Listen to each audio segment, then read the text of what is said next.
The night I understood what had happened to me, I was lying on a cot in my own garage.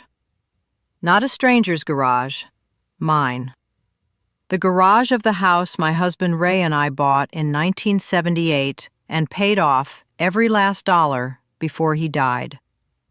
There was a box fan going in the window because it was July in Missouri, and the little converted room out back didn't have real air. And I lay there listening to my own son laughing at the television inside, in the living room, in the good chairs. And I thought, Barbara, how did you end up out here?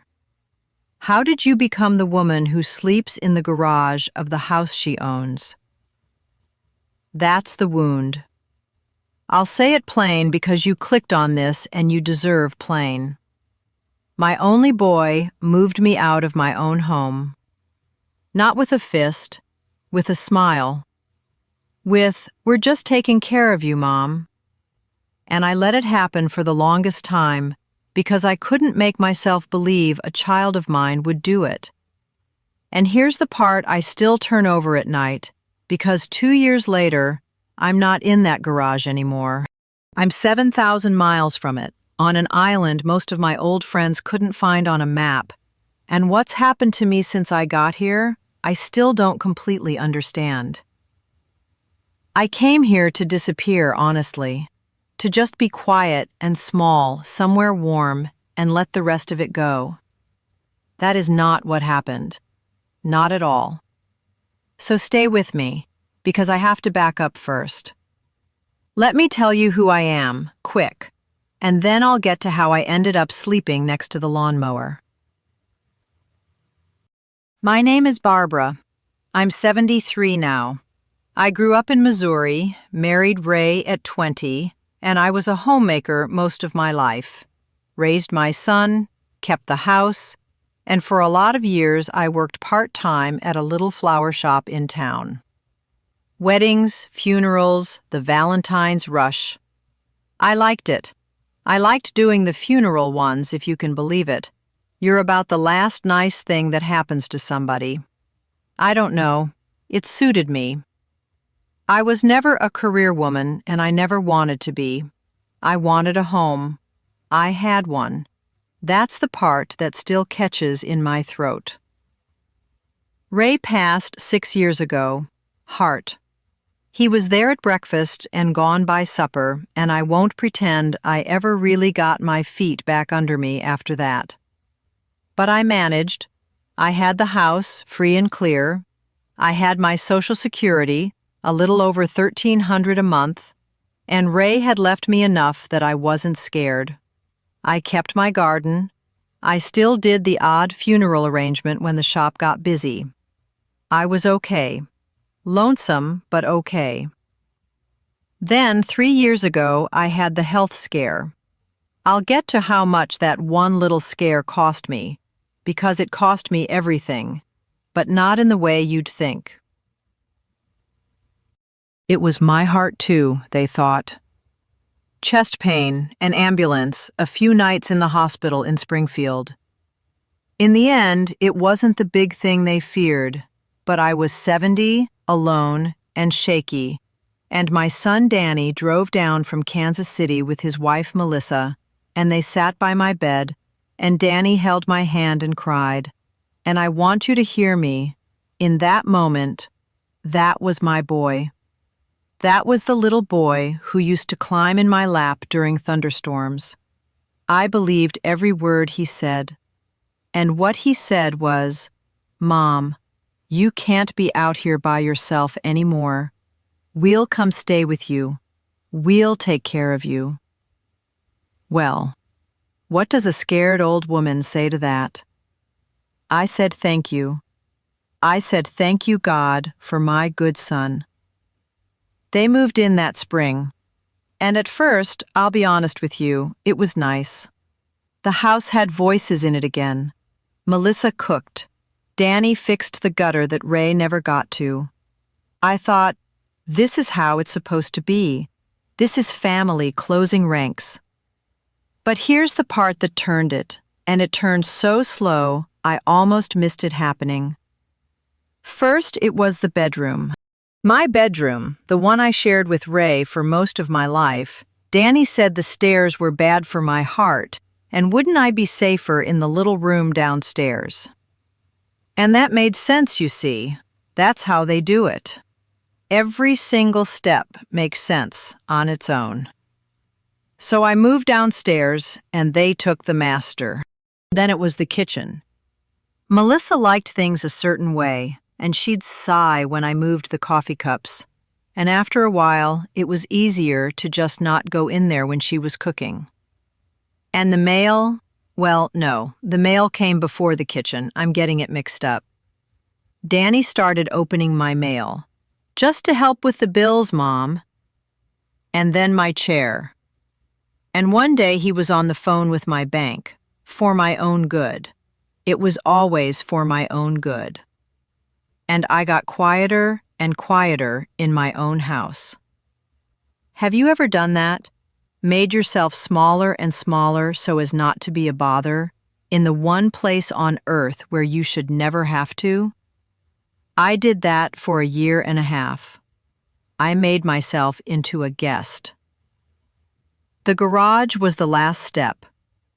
They said the baby Melissa was expecting, the baby would need the downstairs room for a nursery, and the garage out back had been half fixed up already.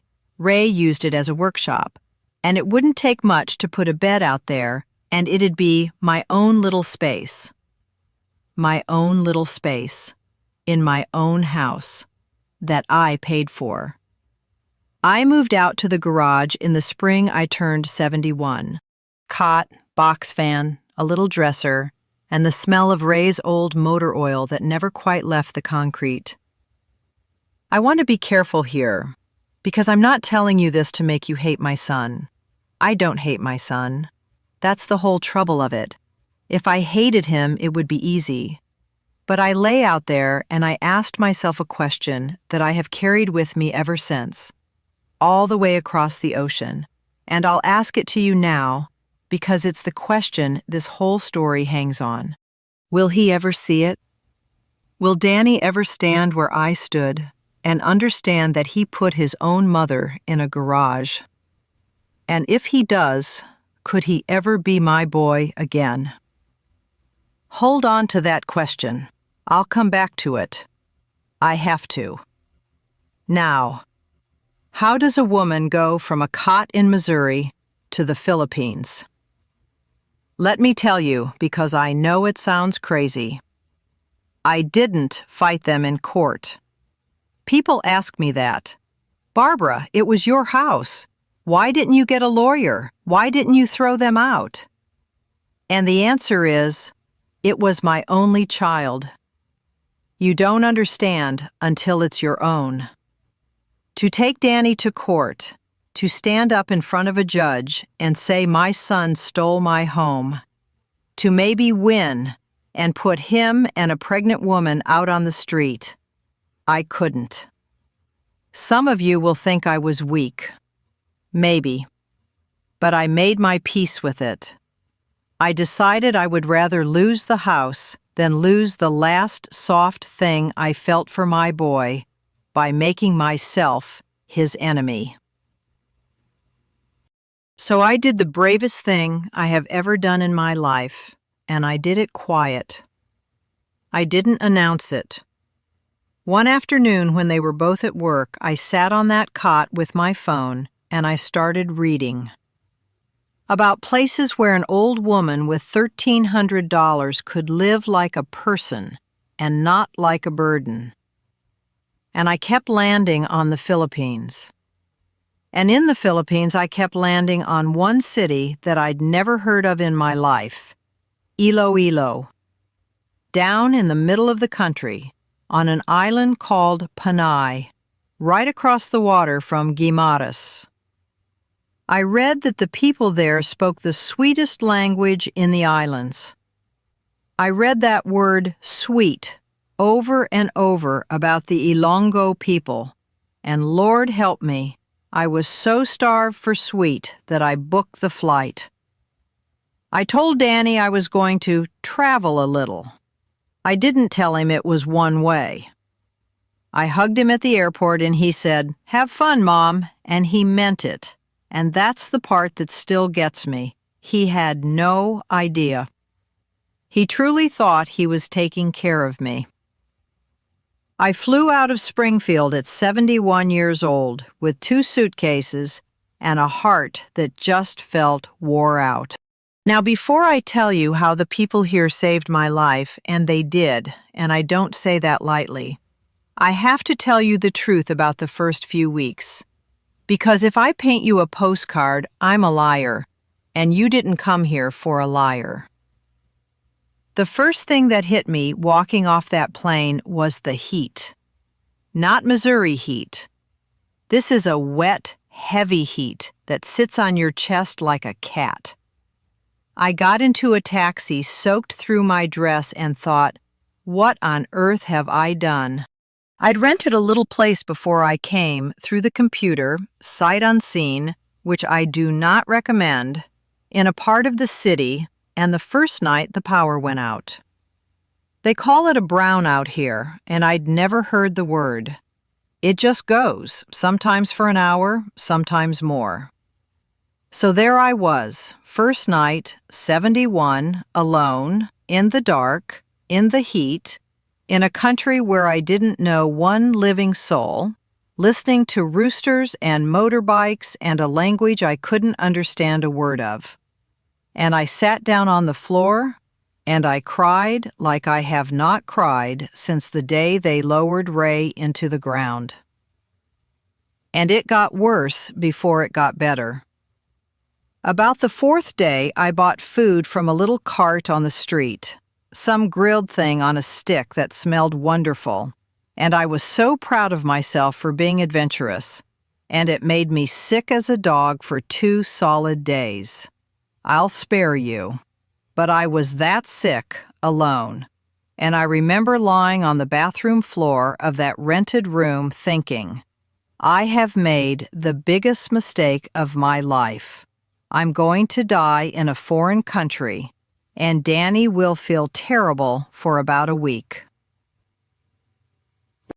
And then I got lost. This was the low point, the real one. I'd gone out to find a market, and I turned wrong somewhere, and none of the streets were the streets I knew, and my phone had died, and it started to rain the way it rains here, all at once, like somebody tipped a bucket, and I stood under an awning, soaked and shaking. And I want to tell you, I was 1 hour away from calling the airline and flying home to that garage. To the garage. That's how low it was. The garage looked good from there. That's when I met Manang Lita. I'll get to why everyone here has these names in a second. Manang, Nong, Nay. But Lita was the woman who ran a little sari store. One of those tiny neighborhood shops that sell everything through a little window. And she saw me standing in the rain looking like a drowned cat. And she came out with an actual umbrella, and she said in English, careful and kind, "Nay, you are lost? Come, sit." Nay. It means something like ma'am, but softer. It's what you'd call your mother. She sat me down on a plastic stool under her roof, and she gave me a hot cup of something, and she would not take my money.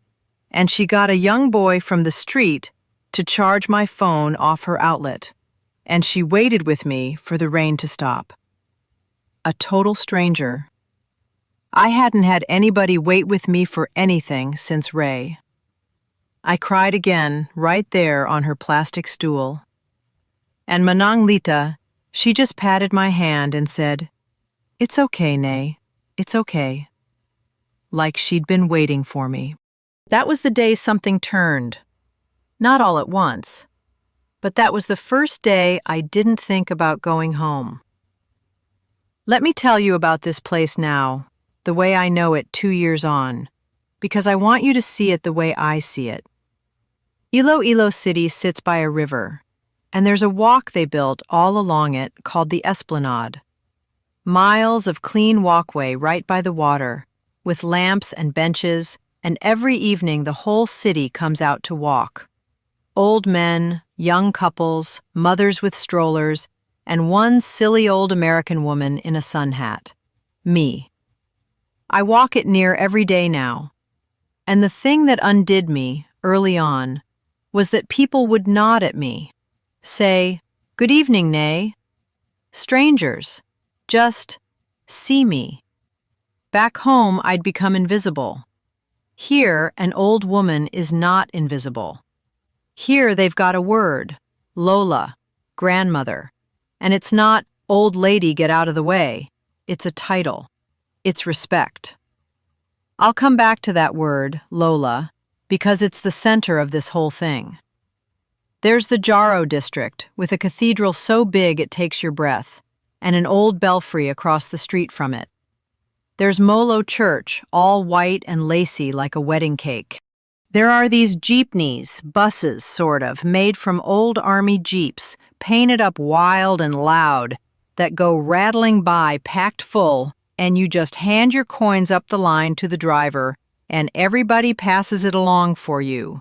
Strangers handing a stranger's money forward, and nobody thinks a thing of it. I don't know why that got to me, but it did. Where I come from, we'd lost that. And the market. Oh, the market. Let me tell you about the market, and about the woman who first called me Lola, because those two things are the same story. There's a district called La Paz, and it has a public market. And if you have never, in your life, walked through a Filipino wet market at 7 in the morning, you have not lived. Fish still flapping. Mountains of vegetables I didn't have names for. And the smell of the most famous thing in this whole city, La Paz bok choy. It's a noodle soup, a pork and noodle soup in a rich broth, and they invented it right there in that market. And a steaming bowl of it cost about $1, and it is one of the great foods of the earth. I don't care what anybody says. There was a woman at one of the bok choy stalls in that market, a woman about my daughter-in-law's age, named Nang Icing. And I started going to her stall because she was patient with my terrible attempts at the language, and she'd correct me, sweet, laughing, "Not like that, Nay, like this." And one morning, oh, I'll tell this on myself because I promised you the truth. One morning I made a fool of myself so complete I still go warm thinking about it. The money here, the pesos, the bills, all looked alike to me at first, the colors, and I was still doing the arithmetic in my head, dividing everything by 50-something to get dollars. And I was slow and flustered, and I meant to hand Nang Icing a 50-peso note for my soup, which is about $1.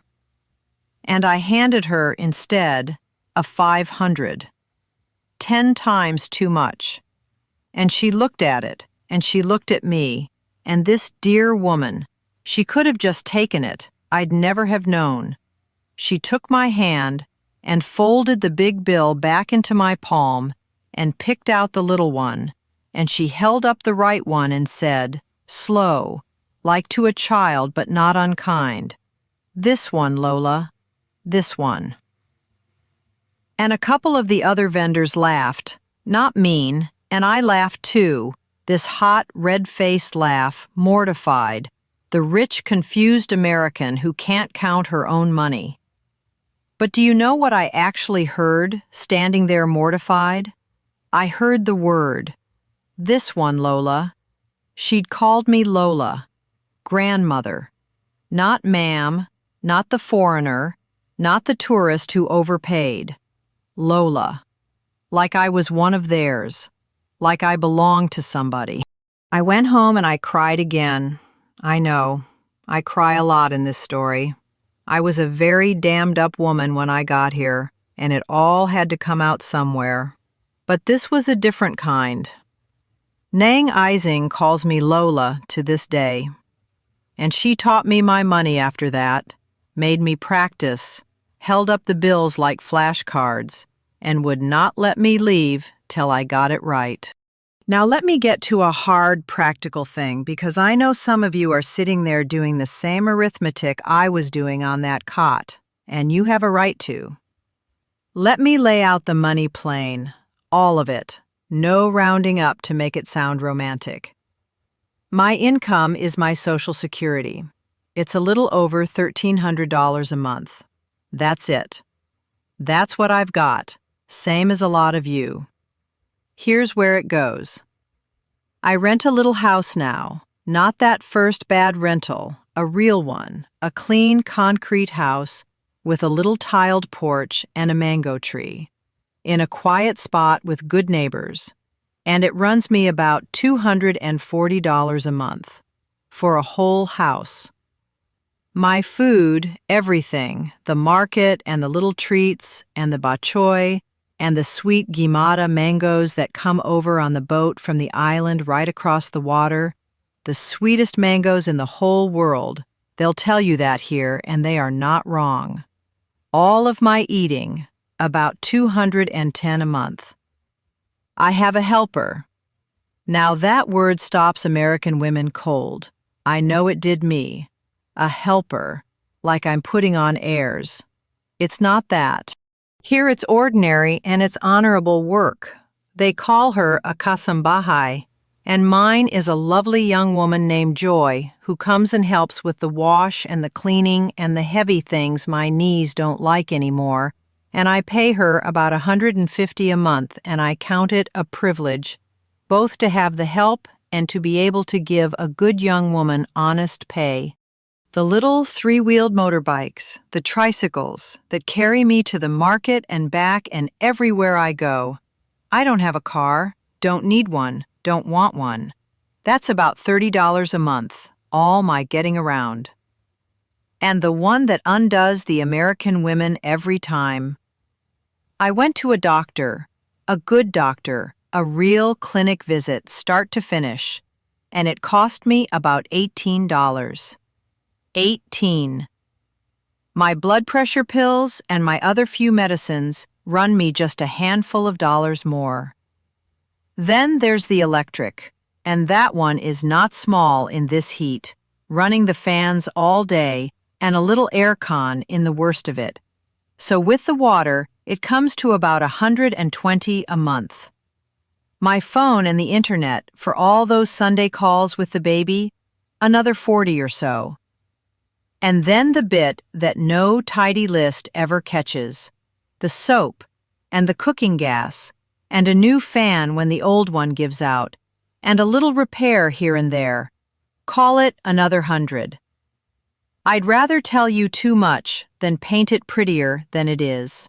Add all that up, and I live a whole life, a good full life, a helper, and a house, and mangoes, and doctor visits, and soup in the market, on about $1,100 a month. And I take in over $1,300. For the first time since Ray died, I am not one bill away from fear. I put a little by every single month. Now here's the turn, and I need you to hear me say it because everybody gets this part wrong. The cheap is not why I stayed. I want to say that again, slow. The low cost of it, it's real, it's a blessing. It's the thing that made it possible for a woman with only Social Security to come at all. But if that were all it was, if it were just cheap, I'd be a cheap version of that same lonesome, invisible woman I was in the garage, only warmer. And that's not what happened to me. I'll tell you what the money really is when I hold it up against the other thing. Back in Missouri, there's a house, paid off, worth more than I'll ever spend here, that I owned free and clear. And I got pushed out of it, out to the garage, out to the cot and the box fan, in the richest country on earth. Here, on $1,100 a month, I have a house of my own with a mango tree, and a young woman calls me Lola, and the man at the bok choy stall knows how I take my soup. And I've stopped being sure which one of those was really the poor woman. How do I even say it? I had everything a person's supposed to want back there, and I was starving. And here I've got almost nothing on paper, and I'm full up. I can't make that make sense, but it's true. Money was never the thing. Here's the thing. I am seen here. Do you know what that word means, really, after you've been invisible? Manang Lita from the Sari Sari store checks on me if she hasn't seen me in a few days.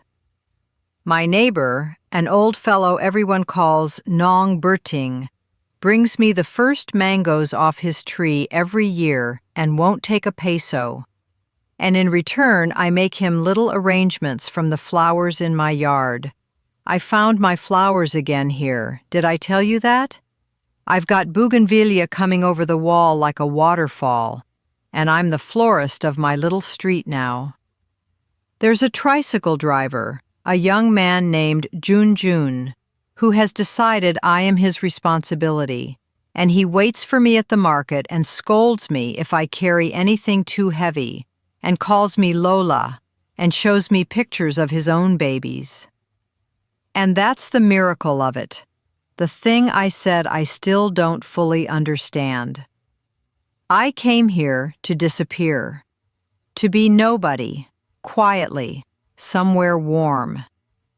Instead, a whole town, a whole neighborhood of strangers reached out and took me in, made me somebody's grandmother, made me matter. Unearned. I didn't do anything to deserve these people. They just decided an old American woman standing lost in the rain was theirs to look after. And they never stopped. I mattered again. After the garage taught me I didn't, do you understand what that is worth? There's no putting a price on that. Now, I promised you I'd come back to my boy, to Danny, and I have to keep that promise even though this is the part that still isn't finished. And I won't lie and tie it up in a bow, because it isn't tied up. It aches to this day. For the first year, I barely talked to him. He knew I'd gone traveling. He'd text now and then, "You still on your trip, Mom?" And I'd send something small back. He didn't know it was permanent. He didn't know I was never coming back to that garage. I couldn't find the words, and honestly, part of me, the hard part, the hurt part, wanted him to notice, to wonder why his mother hadn't come home in a year, to feel the shape of the space where I used to be. And then the baby came, my granddaughter. They named her, and I about fell down when the message came through. They named her after my own mother. And Danny sent me a picture of this tiny thing, and he wrote, "Wish you could see her, Mom. When are you coming home? When are you coming home?" And I sat on my little tiled porch under the mango tree with the phone in my hand, and I thought about that word, home, and how he still did not understand that he had taken mine. So I did something. I got Joy to help me, and we made a video call, and I turned the camera around and I showed him. The porch, the mango tree, the bougainvillea, Jun waving from his tricycle. And I told him, calm, no crying, I'd done all my crying. I told him the whole thing, about the bedroom and the kitchen and the mail and the garage, the cot, the box fan.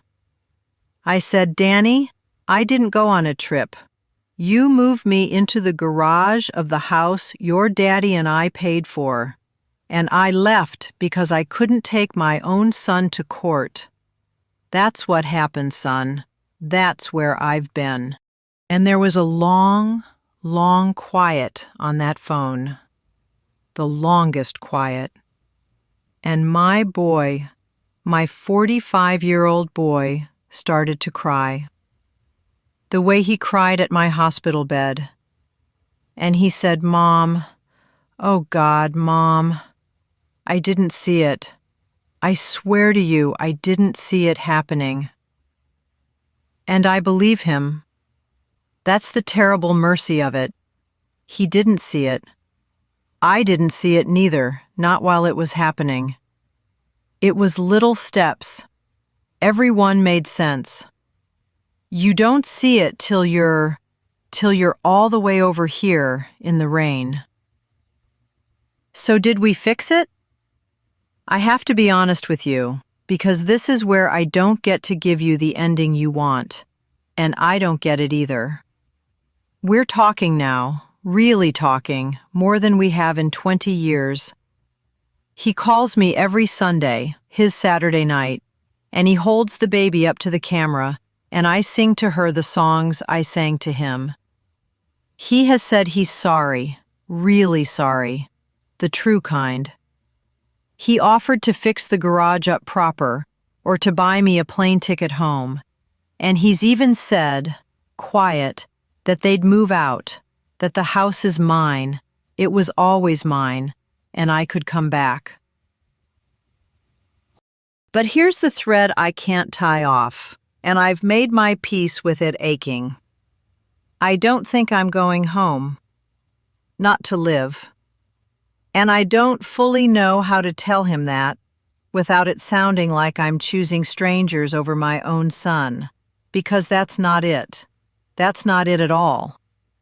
It's that I got uninvisible here. I got born back into a person here.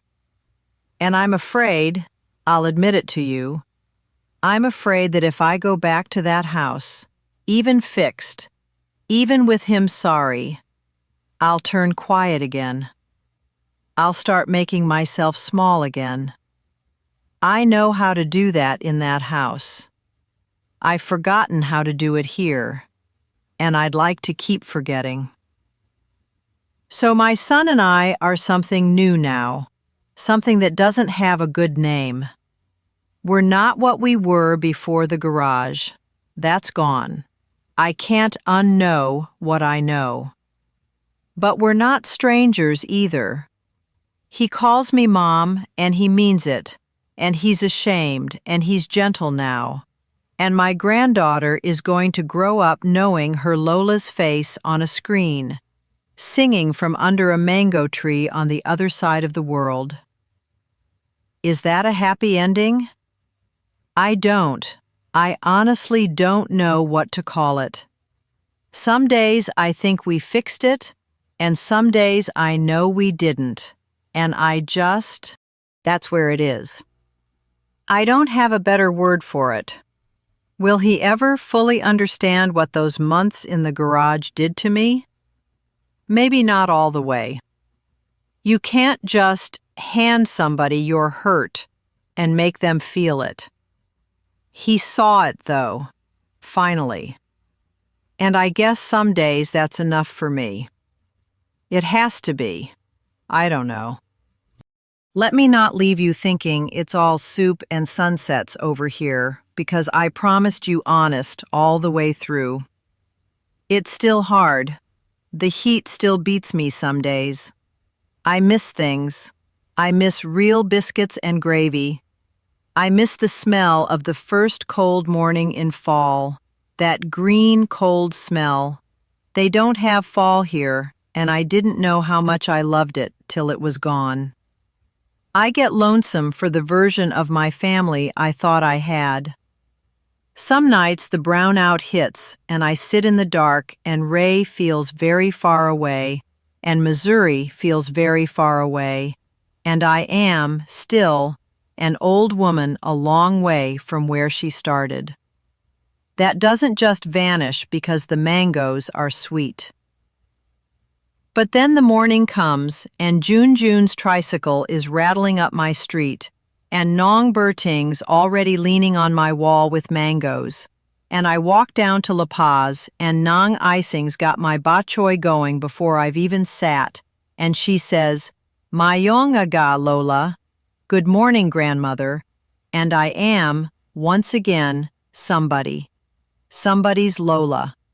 On a street full of people who decided I was worth keeping. I got pushed out of my own house and into a garage by the only child I ever had. And it broke me. I'm not going to pretend it didn't. But it also, and I never in 100 years would have chosen this road, but here I am on it. It also pushed me out into a life I didn't know a person like me was allowed to have. A life where an old woman is not a burden or a nuisance or a thing to be managed and moved to the back. A life where she's a grandmother to a whole sweet street. So let me ask you something before I go, because I truly want to know, and I read every single comment on these. I do, every one. I sit with my coffee under the mango tree and I read them all. Have you ever been made to feel invisible in your own home? Made small, made a bother, moved to the back by the very people who were supposed to love you the most? I'd like to hear it if you've carried something like that. You don't have to be alone with it. There's a whole lot of us, I'm finding out. A whole lot of us out here, older women, who thought we were the only one it happened to. We're not. Tell me. I'll read it. And listen, this quiet little channel where I get to tell you all this, it belongs to my friend Ruth Fisher. Ruth's the one who sits down with women like me and helps us put these true, hard, tender stories into real words so they don't just get lost. She's got a whole little collection of us on here, women who started over late, who found something on the far side of losing everything. So if any part of me tonight felt like your own life, go on and stay a while on Ruth Fisher's channel. Stay a while and listen to our lives. We'd be glad of the company.